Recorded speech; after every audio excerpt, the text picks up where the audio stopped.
আগামীকাল পৌষ সংক্রান্তি বা মকর সংক্রান্তি, যেই দিনে গঙ্গাসাগরের মেলা, তার পাশাপাশি জয়দেবের মেলার পাশাপাশি আরও বহু জায়গায় বহু রকমের পুজো অর্চনা হয়ে থাকে এবং বহু জায়গায় নানা রকম সাংস্কৃতিক ঐতিহ্যের মাহুমায় সেই জায়গা কিন্তু সম্পূর্ণভাবে পরিপূর্ণ হয়ে যায় মানুষের কোলাহলে।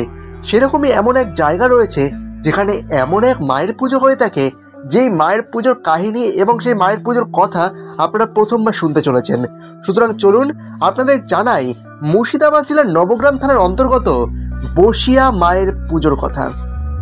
মুর্শিদাবাদ জেলার নবগ্রাম থানার অন্তর্গত 5 গ্রাম যাবার পথে অবস্থিত এক বিশাল জমির মাঝে গুড়া গ্রামের নিকট অসাধারণ শান্ত মনোরম পরিবেশে বসিয়া বিল নামে পরিচিত সেই জায়গা, সেখানে অবস্থিত মা বসিয়ার মন্দির। পূর্বে আদি মন্দিরটি কেবলমাত্র 4 কোণা করে ঘেরা থাকলেও পরবর্তীতে আরও একটি মায়ের মন্দির তৈরি হয় আদি মন্দির সংলগ্নে।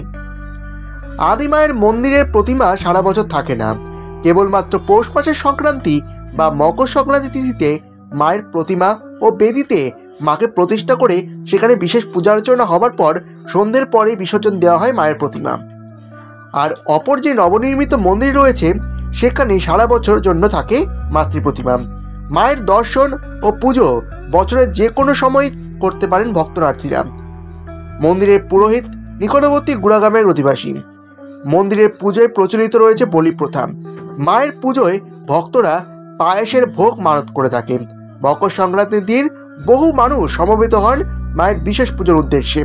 সেদিন অর্থাৎ মকর সংক্রান্তির দিন পুজো উপলক্ষে একদিনের মেলাও বসে এখানে।